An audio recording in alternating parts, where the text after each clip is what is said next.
9470kHz, 9470kHz. 여기는 RBS입니다. 대한민국 헌법 제3조. 대한민국의 영토는 한반도와 그 부속 도서로 한다. 북한에 있는 동포 여러분도 헌법상 대한민국 국민입니다.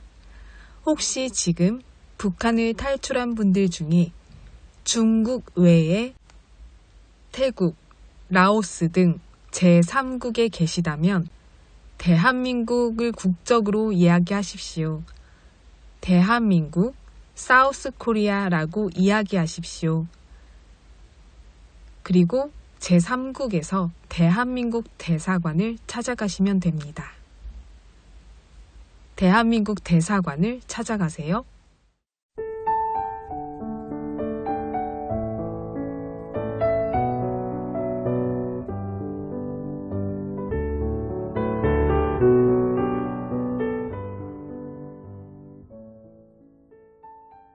나도 아직 나를 모른다. 초등학교 때부터 맞벌이 부모 가정에서 자라며 집안일을 혼자 도맡아 해야 했던 한 여자가 상담사를 찾아와 고민을 털어놓았습니다. 그녀는 직장 생활을 하는 아빠, 엄마를 대신해 자신과 동생들을 챙기고 학업을 이어나가는 과정에서 부모님의 칭찬을 들은 적도 인정받은 기억도 없었습니다. 부모님은 저를 돌볼 시간이 부족했고 두 분 사이도 극도로 안 좋았어요. 제 앞에서 소리를 지르며 죽일 듯이 싸우다가 엄마는 몇 번 가출도 하셨고 어쩌다가 괜찮아지면 저한테 잘해줬지만 항상 그뿐이었습니다. 그때마다 제 마음은 절망적이면서도 필사적이었던 것 같아요. 상담사는 그녀에게 말했습니다.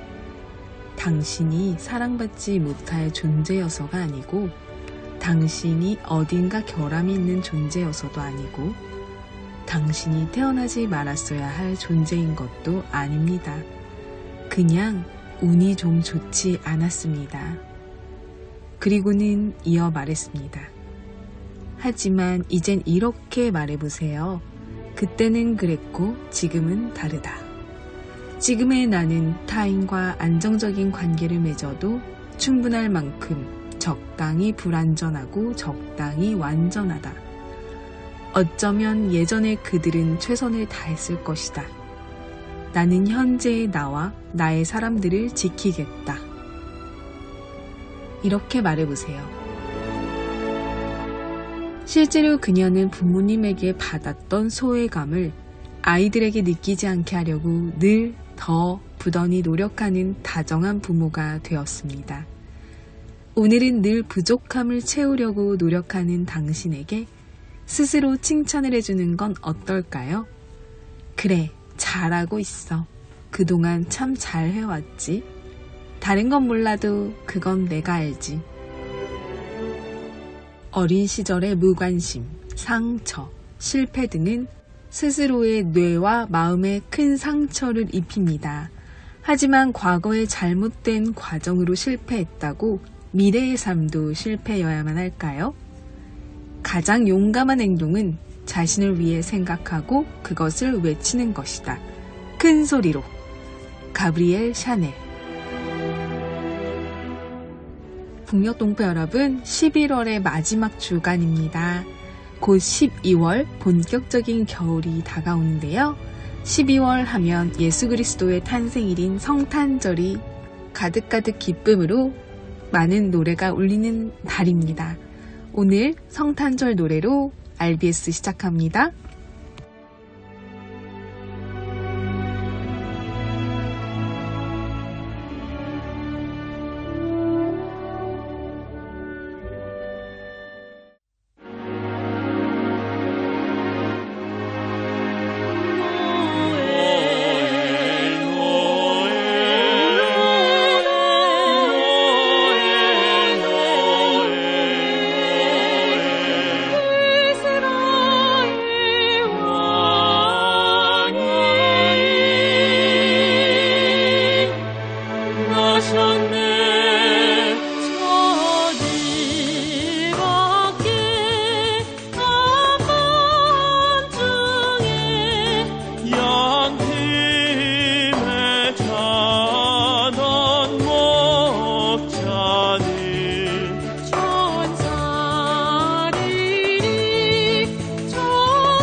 북한 종합 날씨 예보입니다. 내일 전 지역 대체로 흐리겠습니다. 새벽부터 평북, 오전부터 평남과 함경도 곳에 따라 비 또는 눈 오겠습니다. 황해도 곳에 따라 비 오겠습니다. 모레는 전 지역 가끔 구름 많다가 오후부터 차차 흐려지겠습니다. 새벽까지 전 지역, 오후부터 함경도, 밤부터 평안도와 황해도 곳에 따라 비 또는 눈 오겠습니다. 글피는 평북과 함북 대체로 흐리고 평남과 함남, 황해도는 가끔 구름 많겠습니다. 평안도와 함경도 곳에 따라 비 또는 눈, 새벽까지 황해도 곳에 따라 비 오겠습니다. 예상 적설량 평안도 1에서 5cm, 함경도 3에서 8cm 되겠습니다. 예상 강수량은 평안도 5에서 20mm, 함경도 5에서 10mm, 황해도 5mm 미만 되겠습니다. 지역별 날씨 예보입니다. 평안남도 평양 내일 흐리고 오후에 한때 비 오겠습니다. 모레는 날씨 맑다가 오후부터 구름 많고 한때 비 오겠습니다. 글피는 날씨 맑다가 구름 많아지겠습니다. 화요일은 구름 많다가 날씨 맑아지겠습니다. 최저기온 영하 2도에서 최고기온 11도까지 오르겠습니다. 평안북도 신의주 내일 흐리고 가끔 비 오다가 오후부터는 구름 많아지겠습니다. 모레는 구름 많고 날씨 흐리겠습니다. 글피는 날씨 맑겠습니다. 화요일도 날씨 맑겠습니다. 최저기온 영하 4도에서 최고기온 11도까지 오르겠습니다. 자성 내일 흐리고 오후에 한때 비 또는 눈 오겠습니다. 모레는 흐리고 비 또는 눈 오겠습니다. 글피는 흐리고 오후에 한때 눈 오겠습니다. 화요일은 날씨 맑겠습니다. 최저기온 영하 10도에서 최고기온 5도까지 오르겠습니다. 황해도 해주 내일 흐리고 오전에 한때 비 오겠습니다. 모레는 구름 많고 날씨 흐리겠습니다. 글피는 날씨 맑다가 구름 많아지겠습니다. 화요일은 날씨 맑겠습니다. 최저기온 4도에서 최고기온 14도까지 오르겠습니다. 개성 내일 흐리고 가끔 비 오겠습니다. 모레는 흐리고 오전에 한때 비 오겠습니다. 글피는 구름 많겠습니다. 화요일은 날씨 맑겠습니다. 최저기온 1도에서 최고기온 12도까지 오르겠습니다. 함경남도 함흥 내일 구름 많고 날씨 흐리겠습니다. 모레는 날씨 맑다가 구름 많아지겠습니다. 글피는 날씨 맑겠습니다. 화요일은 구름 많고 눈 오다가 오후부터 날씨 맑아지겠습니다. 최저기온 영하 2도에서 최고기온 12도까지 오르겠습니다. 해산 내일 날씨 흐리겠습니다. 모레는 날씨 흐리고 오후에 한때 비 또는 눈 오겠습니다. 글피는 날씨 흐리고 한때 눈 오겠습니다. 화요일은 구름 많고 눈 오겠습니다. 최저기온 영하 9도에서 최고기온 4도까지 오르겠습니다. 함경북도 청진 내일 구름 많겠습니다.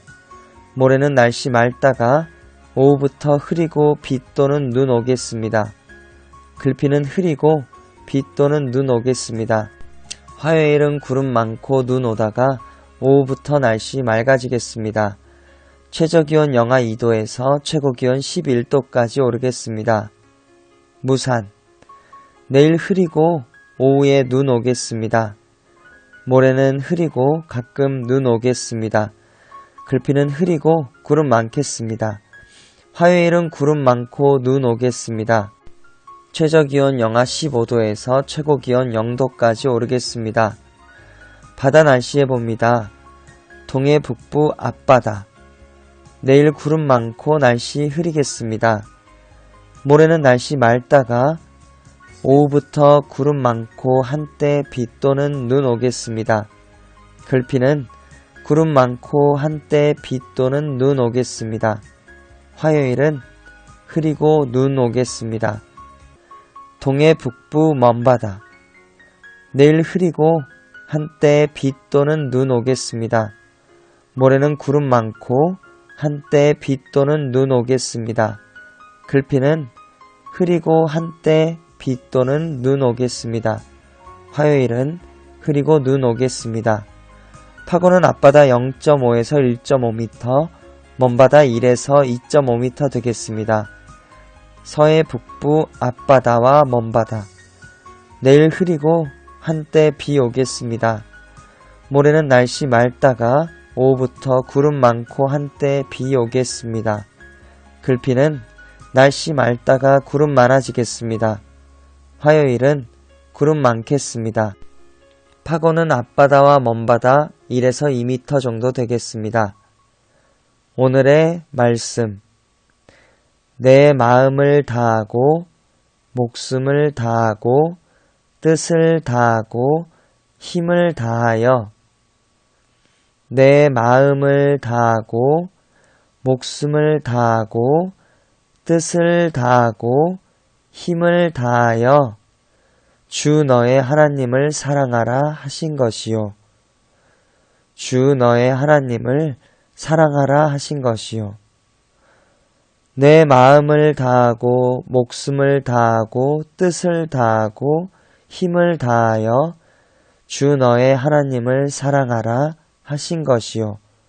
마가복음 12장 30절 말씀. 아멘. 이상 날씨였습니다.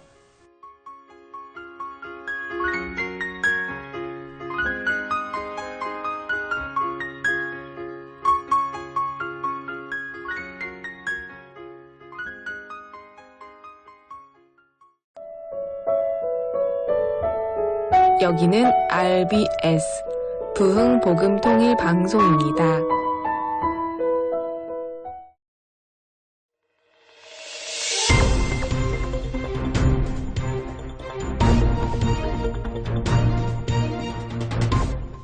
오늘은 북한이 들려주지 않는 한반도 소식을 전해드립니다.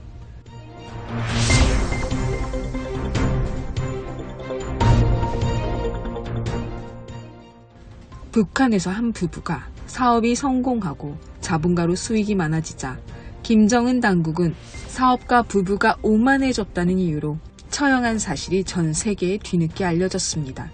이 소식을 대한민국 뉴스로 전해드립니다.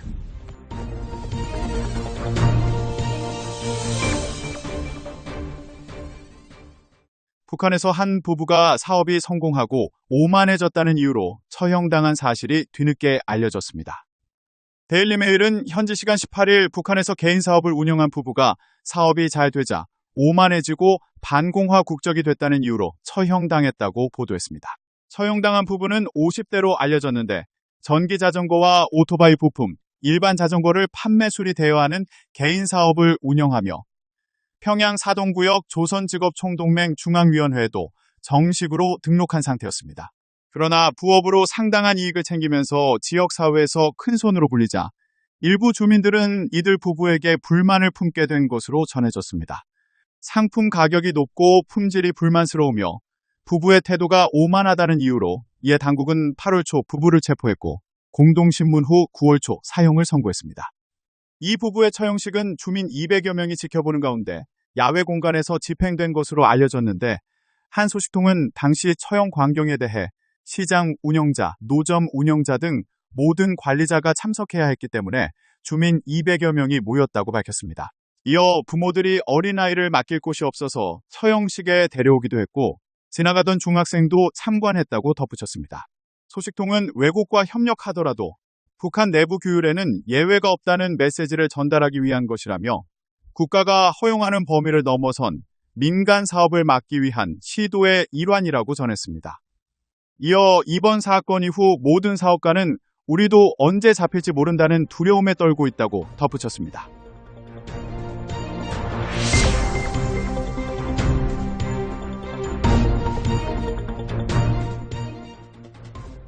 북한에서 인터넷을 사용할 수 있을까요?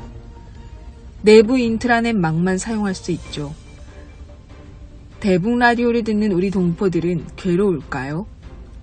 RBS를 듣는 우리 동포 여러분들은 어떠신가요?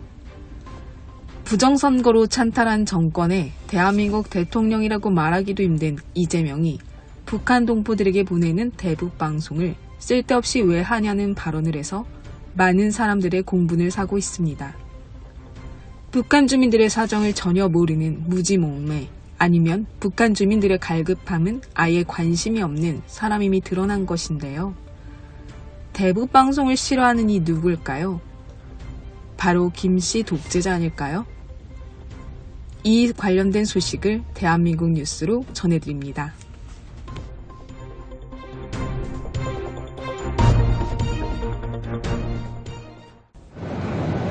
중동과 아프리카 4개국을 순방 중인 이재명 대통령이 기내 간담회에서 북한과의 관계 개선과 관련한 질문에 답하며 대북 방송을 중단한 이유를 설명합니다. 그 대북 방송 그거 왜 합니까? 쓸데없이. 서로 방송이가 서로 괴로우면서. 그런 바보짓이 어딨어요? 이재명 정부는 출범 직후인 지난 6월 군의 대북 확성기 방송 중단에 이어 7월에는 국가정보원의 라디오와 TV 방송까지 전면 중지했는데 이 대통령은 북한 주민들도 인터넷을 보면 다 안다는 취지로 설명했습니다. 요즘 세상에 인터넷 뒤집어 다 나오는데 뭔 대북 단파 방송을 합니까? 그거 돈 들잖아요. 하지만 북한 주민들은 지난 2000년도에 구축한 광명망이라는 내부용 인트라넷을 사용하고 있어 외부 사이트 접속은 불가능합니다. With these computers that were running Windows XP. MSN. There's no way. Access denied. 싱가포르의 한 데이터 기관은 북한 인구의 99%가 인터넷에 접속할 수 없다고 분석했습니다. 통일부 당국자는 북한에서 인터넷은 극소수만 쓰거나 외국인이 관광 왔을 때 돈을 내고 제한적으로 이용할 수 있다고 설명했습니다. 이 대통령은 지난 9월 취임 100일 간담회에서도 인터넷에 다 나오는데 요즘 세상에 무슨 라디오 방송을 하냐고 말한 바 있습니다. 보신 것처럼 북한의 인터넷은 극소수 특권층의 전유물입니다. 그러면 북한 주민들이 세상 문물을 접할 다른 방법은 어떤 게 있을까요? 우리가 해왔던 대북 방송은 어떤 내용이고 얼마나 효과가 있는 건지 신유만 기자와 따져보겠습니다. 신 기자, 대북 방송하면 확성기부터 떠오르거든요. 어떤 종류가 있습니까? 네, 말씀하신 대북 확성기와 함께 우리 쪽에서 송출하는 라디오와 TV 방송 등이 있습니다. 대북 확성기는 우리 군이 북한 방향으로 음성을 틀어 보내는 방식이고요. 국정원이 북한 주민을 대상으로 단파 라디오와 TV 방송도 해왔습니다. TV의 경우 전파를 쏘면 안테나로 잡아서 보는 아날로그 방식입니다. 방송 말고 다른 수단까지 확장하면 민간 단체들이 날려보내는 대북 전단도 있습니다. 북한 영토도 꽤 넓은 편인데 어디까지 이런 수단들이 미치는 겁니까? 네, 사실상 북한 전역에 미칩니다. 단파 라디오 신호가 원거리, 사실상 전 세계에 미칠 수 있는 성질을 이용해서 방송을 해왔습니다. 다만 북한이 대북 방송을 청취할 수 없도록 전파 방해, 즉 제밍을 해왔기 때문에 탈북민들은 주로 접경 지역에서 신호가 잡힌다고 말합니다. 대북 TV 방송도 신의주나 강원도 원산 권역까지 닿는다고 알려져 있고요. 대북 확성기는 고정식은 최대 20km, 이동식은 30km까지 영향을 미치는데 여기 개성에서도 소리가 들린다고 합니다. 자, 그럼 대북 방송에는 어떤 내용이 들어있습니까? 네, 탈북해서 대한민국에 정착한 사람들의 이야기, 또 대중가요나 최신 풍습 등을 알려준다고 합니다. 탈북민들에 따르면 통제사회에 살다가 자유로운 삶, 우리나라 K컬처 소식 같은 걸 들으면 설레고 감동적이라고 하는데요. 남한 정착 후 국방부와 함께 대북 방송을 직접 진행했던 탈북민 유튜버 강나라 씨의 이야기를 들어보시죠. 북한 주민들은 발라드를 되게 좋아합니다. 이선이라든지 백지영이라든지 이런 가수들의 노래들을 위주로 틀어줬던 것 같아요. 한국에서 가장 유행하는 것들 알려드리고 MG가 뭐냐면요. 이런 것도. 대북 방송 역할이 분명히 있는 것 같은데요. 이재명 대통령은 중단해도 문제 없다고 그랬잖아요. 지금 상황도 괜찮은 겁니까? 네, 이재명 정부는 대통령 취임 일주일 만인 지난 6월 대북 확성기 방송을 중단하고 순차적으로 확성기도 철거했습니다.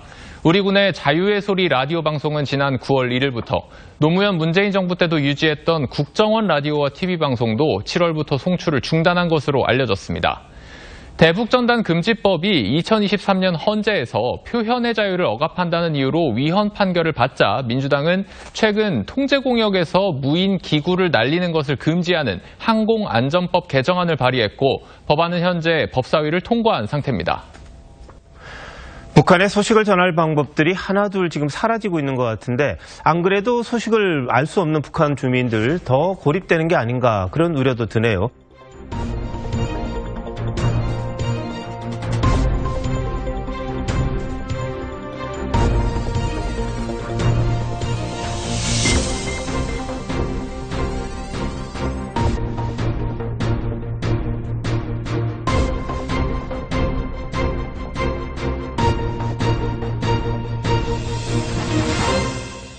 지금 시간은 한국 근현대사 바로 알기 시간입니다. 오늘은 제8강 질병의 멍에를 끊고 조선을 자유케 하다. 함께 듣겠습니다. 에비슨 선교사는 자기 같은 외국인 의사 몇 명만으로 조선 의료를 책임질 수 없다는 사실을 깨달았습니다. 결국은 조선인 의사들이 조선인을 돌보아야 하기 때문에 더 많은 의사를 교육시켜 배출하는 일이 시급하다고 생각했죠. 그는 조선인 의학생들을 가르치기 위해 한글로 된 해부학 교과서가 필요하다는 것을 절감했습니다. 에비슨 선교사는 열정을 다해 해부학 책을 번역했지만 원고가 사라지거나 불에 타는 좌절을 맛보아야 했습니다. 그러나 에비슨 선교사는 포기하지 않고 마침내 김필순 번역, 에비슨 교열의 첫 한글 해부학 교과서인 해부학을 1906년 완성했습니다. 그 후로도 여러 교재를 한글로 집필해 조선인 의사를 키우는 일에 최선을 다했습니다. 세브란스 병원 의학교는 1908년 우리나라 최초의 의사 면허를 부여받은 제1회 졸업생 7명을 배출했습니다.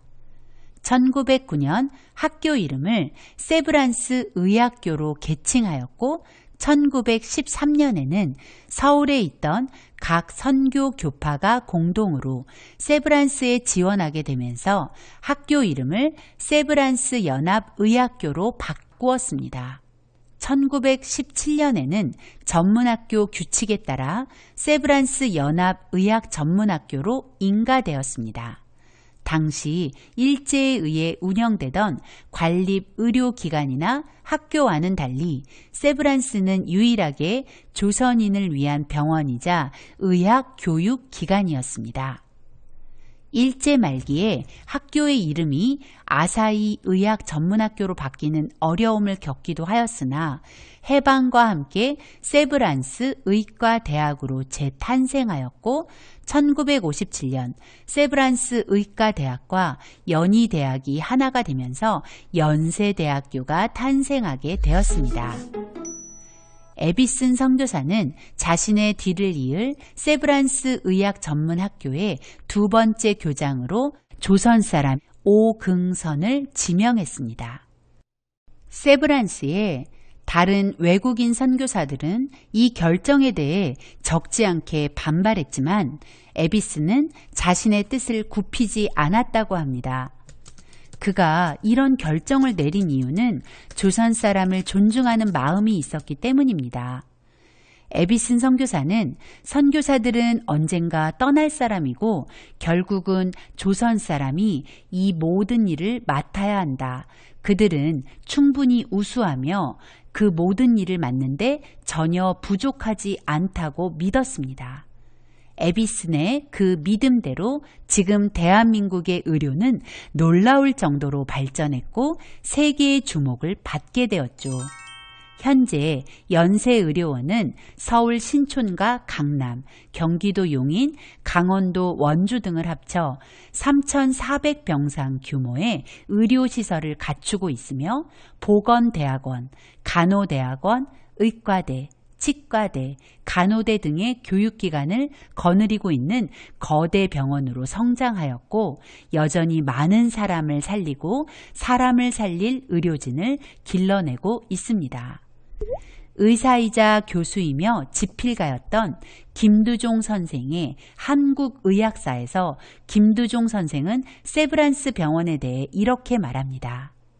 세브란스 병원은 우리나라 서양의학의 발상지로서 우리나라에 전해온 근세의학의 역사 중에 가장 광채 있는 페이지를 차지한 것도 세브란스 병원이거니와 우리 의학의 발전적 과정에 있어서 민족적 고난과 호흡을 같이 하게 된 것도 세브란스 병원이다.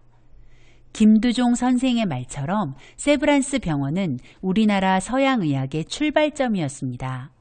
그리고 오늘 대한민국의 건강을 책임지며 찬란한 빛을 발하고 있습니다. 그 시작이 바로 의료 선교사들이었습니다. 오늘 배운 것을 한번 정리해 볼까요? 1884년 12월 갑신정변은 뜻밖에도 조선 백성의 질병의 멍에를 끊어줄 놀라운 기회를 여는 문이었습니다. 그 문을 열고 광해원이 세워졌고 광해원이 제중원이 되었습니다. 제중원은 4명의 선교사 원장을 거치며 점점 조선 백성에게 드리워진 질병의 멍에를 끊어갔습니다.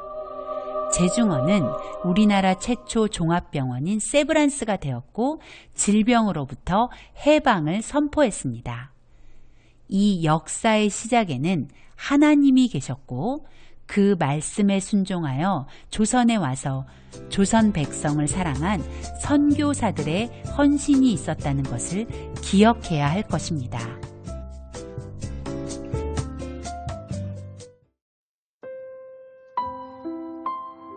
북녘 동포 여러분, 주님 안에서 정말 많이 사랑합니다. 저는 다음 주 화요일 밤 11시에 또 찾아올게요. 서울에서 방한나였습니다.